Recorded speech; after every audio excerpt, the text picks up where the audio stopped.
Hi, I'm Katrina, and this is Boldly Challenging Ableism.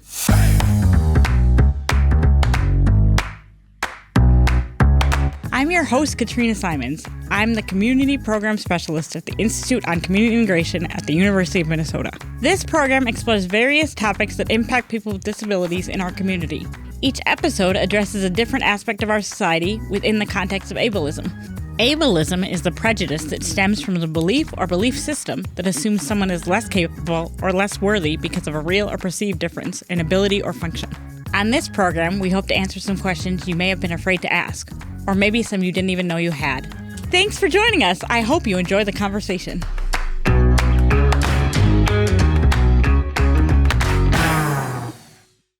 Welcome to Boldly, everybody. Our guest today on Boldly is BJ Stasio. Hello. Hi, BJ. Thanks for coming. No problem. We really appreciate it. And like I was saying earlier, BJ and I have not met. So this is my first time. Although BJ has videos on our website that's called Self-Advocacy Online. And so I did my homework, and I kind of feel like I know you now because you have so many videos on there, and I watched them all. They was so enlightening. Not too many people do their homework, so I appreciate that. Well, thank you. Okay, can you tell us a little bit about yourself, BJ? Absolutely. I'm BJ Stasio from the lovely Western New York, specifically Buffalo, where snow happens during the winter and sometimes before the winter. I consider myself a disability rights advocate and activist, not a self-advocate, because I advocate for everybody. Can you tell us a little bit more about how you got to your journey to become an activist? At 16, I wanted to go to dinner with my family. Okay. The place that just opened was not accessible.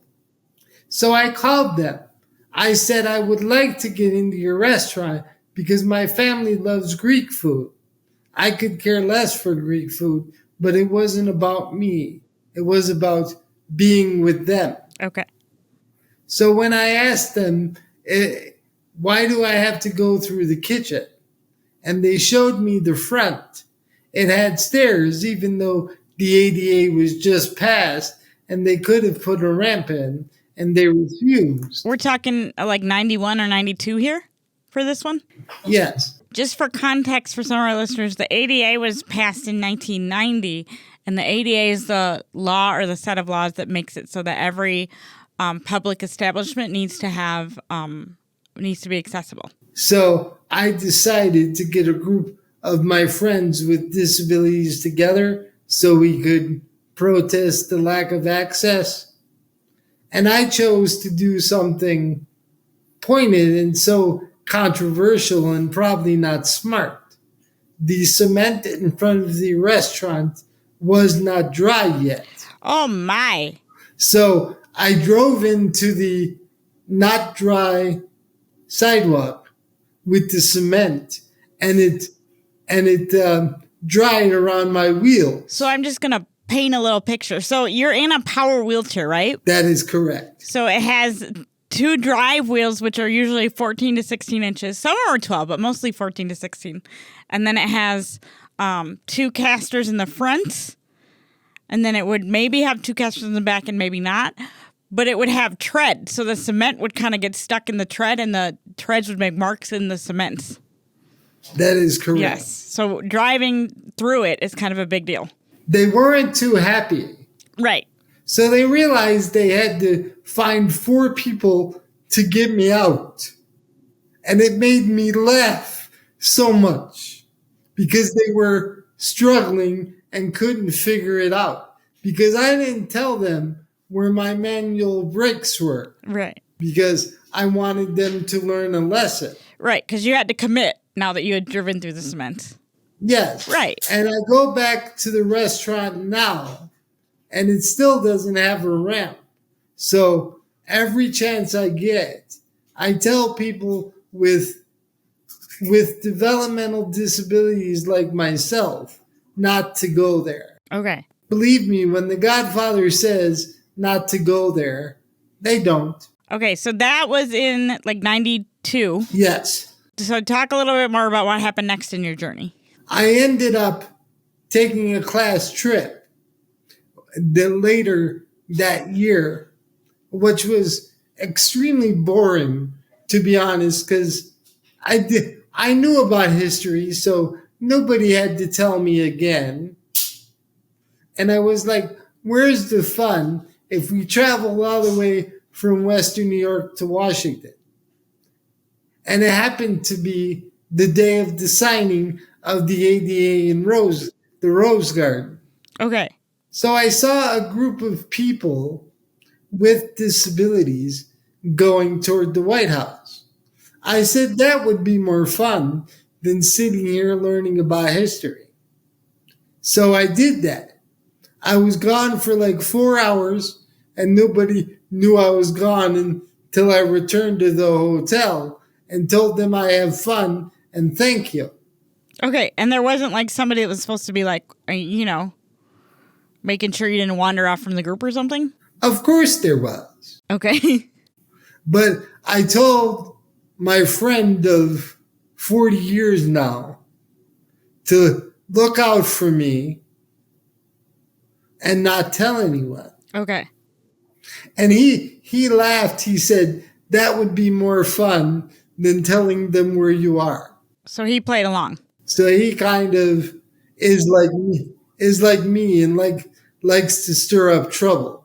Well, I mean, I guess I wouldn't really expect you to have a friend that didn't like to stir up trouble. You seem like you find your other rebel rousers. Yes, I have many friends who will do that now because I tell them it's the thing to do if you want to create change. BJ, today your topic for like the podcast today was the difference between an advocate and a self-advocate. There really isn't a difference. It's just words because self-advocate does advocate for oneself and others by doing what they do. But advocate is more meaningful to me because to me it means I'm a strong believer in what I believe in. And there is no gray area with me when I want to fight for something. I will not quit until I get the answer that makes sense to me. And I always tell people who I work with and know, you have a right to ask why. And if the first why doesn't satisfy what you asked, ask another why. And then have a discussion about why did you say why. Okay. As a matter of fact, during the staffing crisis here in 2023, due to the after effects of COVID, I had an opportunity to speak to the New York State Senate Disability Committee. And I happen to be friends with the chair of the Disability Committee because we grew that relationship. And I was very honest and spoke my truth. That's what everybody has to do, is speak their truth. And after I was done, he was asking me questions. And I was very honest. And he got choked up about one question because I said, when I go to grocery stores with my self-direction staff, because I didn't have personal care staff at the time to get me up, and my self-direction staff are not allowed to do that by regulation of Office for People with Disabilities of New York State. And, it was like, I said, I go to grocery stores with them, and I'll go up to people and say, you look like you need a job and you need to work with me. And I did that a lot. And I said that during my testimony. And when he asked me a follow-up question, he started to cry and said, we love you. You shouldn't have to do that, even though you're a good recruiter. A lot of people with disabilities BJ and myself included, need support every day to get out of bed and go to bed and to do things that other people do without any support at all. So things like go to the grocery store, go to work, just everyday things. And right now, we've kind of hit a crisis point where many people don't have that staff available to them. So I think that's what BJ was referring to in his narrative that he just shared with us. Yes? Yes. Most people, just for clarity, end up in nursing homes and situations where they don't want to be because it takes away your choice of having that good life and the life you want for yourself. BJ, how did you get up and go to bed during that time when you didn't have any staff to do that for you? Honestly, I'm not embarrassed to say I slept in my chair for 2.5 years. Okay, 2.5, that's a long time. Because I couldn't, miss work and not help the people I value as my family. Right.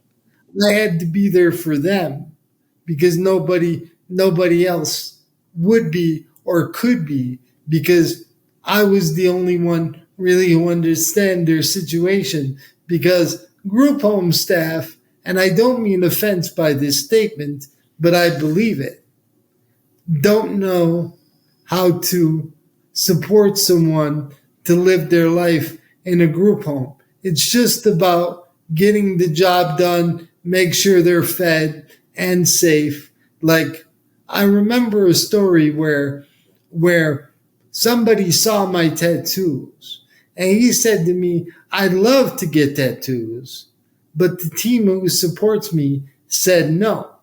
So I said, what I'm going to do for you is call my tattoo artist and have him make a sleeve of your favorite things so you could wear the sleeve and see if you like it. He ended up advocating for himself at his ISP meeting, now called Life Plan meeting, where he said that, and once you say that, it's documented and it has to be done because it matters to you. I would push back a little bit on what you said about staff that works in a group home not knowing how to support somebody's life vision and the things that they want. There are group home staff that are excellent at that, and there are group home staff that really struggle with that. And there are group home staff that would really like to be good at that and don't have the capacity to do it because the staffing shortages are so severe. But I would agree that people are given more choice when they live in the community just by the nature of sort of how that dynamic works and plays out. That is very true, Katrina. And I have many staff who understand, but the average staff person coming in doesn't really understand what it is to be person-centered because they're all about meeting the regulations. Right. They're just trying to get through the day. Keeping their job. Mm-hmm. BJ, you said earlier that you had several nonprofits. Can you talk to us a little bit about those? Sure. One of the nonprofits that I have that I have a lot of support for is Buffalo Race It, which is an organization that supports people with disabilities to be in 5Ks, which is a 3-mile race. Right, 3.2, right? Correct. And we have people who are runners who push an accessible chair that we put them in. We make sure it's comfortable because they have to sit in it for 3.2 miles. And that's all because my coworkers from Office for People with Developmental Disabilities thought it would be cool for me to participate. And the organizers of the corporate challenge, which my friends and coworkers were doing, said no to me because I use a wheelchair and it's not safe for him and for people running. And I was very angry about that. I got some of my coworkers and a friend together who is a runner, and said, I want to do that. Start a nonprofit to support people with disabilities. And they followed my lead, and we had that nonprofit for 10 years until people were busy with their life and kind of dropped out. Okay.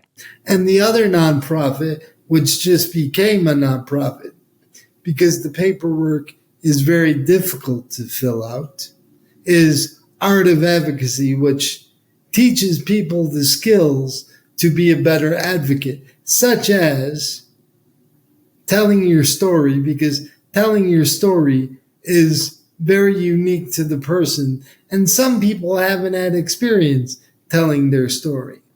And then the second step is to tell your story to a group. And the third step is meeting your legislator and asking them to help you with a project or an issue that matters to you. Then the fourth step is just, following through on something that you believe in and getting people to support you.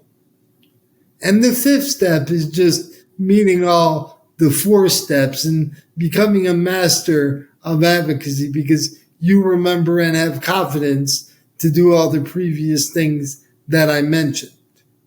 Is it like a class then, and they go through all the steps, or how's it sort of like formatted? Well, it's not so much a class. You learn at your own pace, because everybody with developmental disabilities learns differently and needs different things to learn. That's true. And it's not time sensitive. It's at your own pace, as I said. But I'm there to support them, and so is the family advocate who I talked to, and he believed in what I wanted to do, and he's a great support. And I love him for believing in what I believe in, because everybody needs that support and somebody else to believe in, so you can vent and share your frustration and share the victories that you have as life goes on. Yeah, everybody needs their team, their village. Yes. You have done a lot of training on person-centered thinking and person-centered planning. What is kind of a nutshell summary you can give us about that? Person-centered planning, in a nutshell, is what you want for your dreams and how to document it and show it to people and get the support that you need. Now, sometimes things are in the red zone, which are impossible to do. So you want to move it to the yellow zone, which is you're working on it, and that's okay, and there's no time frame. And then you want to get the yellow into the green, and that happens with the appropriate supports for you and believing in yourself. The whole thing about person-centered planning is to believe in yourself and not give up on your dreams. It's just when you document it like that, like I mentioned, people can then see your dreams, because guaranteed they didn't know about it if you don't know how to tell your story, because you're nervous about being judged for telling your story and being told you can't do that. Like I was told I would never get a job because my degree is actually in computer programming. Wow. I kind of fell into advocacy by a wonderful accident, and I have no regrets for that happening, because it has changed my life, and I realize it has changed other people's lives.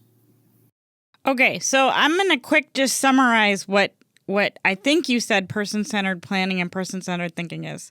So person-centered planning and person-centered thinking is a way of sort of taking a specific systematic approach to asking how we can balance what a person needs and what a person wants. And the reason it's so important for disabilities is because we often forget to do it when we're providing supports for someone and they have like a health condition or a disability or really any circumstance, because we spend all our time thinking about what they need and we forget to think about what they want. And it's really only recently in history that we've decided that it's important to hold staff members and people who do the paperwork side of supporting people with disabilities responsible for giving people what they want as much as giving them what they need. Yes. But then, BJ, I was wondering if you could give us an example of one of those goals that you had that was first in the red zone and then moved to the yellow zone and then moved to the green zone. Sure. I always wanted to, live on my own with the supports. And it was in the red zone because it was not really thought about. Like the first thing people thought about when looking at me when I was in my 20s, that a group home would be appropriate for me, a group home placement. So that thought was in the red zone because my family called the regional office of OPWDD, Office for People with Developmental Disabilities, which is in West Seneca still currently, West Seneca, New York. And they said, my family said that I needed a group home because they didn't think I could protect myself or do anything. I'm not angry at them for that because I never really shared my thoughts or my wants with them. They were private to me. So I kind of took a flyer and said to my family, I would like to live on my own with supports and then get a job so I could support myself better. And all that happened, and it was divine intervention, I believe. So right now you live on your own with the support from paid staff, and do you have natural supports as well? Well, yes, it's funny. I have a good natural support, which happens to be my councilman for the city of Buffalo, where I live. And how that happened, he took a walk with me because I said to him after a meeting, I need you to take a walk with me. So he did a couple days later. So I took him on a bridge I always have to cross to my favorite place, which is a restaurant and entertainment center. And I showed him what was not accessible. Of course, I did something that I wasn't going to tell him because he would probably stop me. Because when I got to the non-accessible point, I drove my chair off the curb and it happened to jump onto the bridge where thankfully I landed on my wheels and just took off. And he, during the staffing crisis, became my natural support and said, I'm going to help you get up and get to bed because you have things you need to do. And I know they matter to you and they matter to me because they change everybody's lives. And meeting you has changed my life. Wow. That's a great story. So, BJ, there's a theme, and it seems to be that you kind of like danger. Well, I like doing things which are not expected because why would a person with a disability put themselves at risk? But I always believe in a dignity of risk, which is very important because if you don't live with risk, you're not really living your life. It is my belief you're living somebody else's life because they want to protect you and keep you safe. All right, BJ, we're going to wrap up. Is there anything else you want to share with our listeners before we wrap up? Well, please just believe in yourself because you matter and your thoughts matter. And if you don't get what you want right away, it's okay. Just continue to ask why and believe in yourself because, as I said, you do matter and you can change society's thought just by being visible instead of invisible. And I always say if you're on the sidelines waiting for things to change, nobody can see you, and things won't change if you don't do what you need to do to make a change, because only you're gonna make the change, because the system or let's say the county, the state, or the federal government doesn't know until you tell them. All right. Thank you. That's a great message to close on. Thank you for having me on the show. Thank you so much for coming. No problem. We'll probably cross paths sooner rather than later. I hope so. Boldly Challenging Ableism is a co-production of AM 950, the progressive voice of Minnesota, and the Institute on Community Integration at the University of Minnesota. For more information, please visit ici.umn.edu.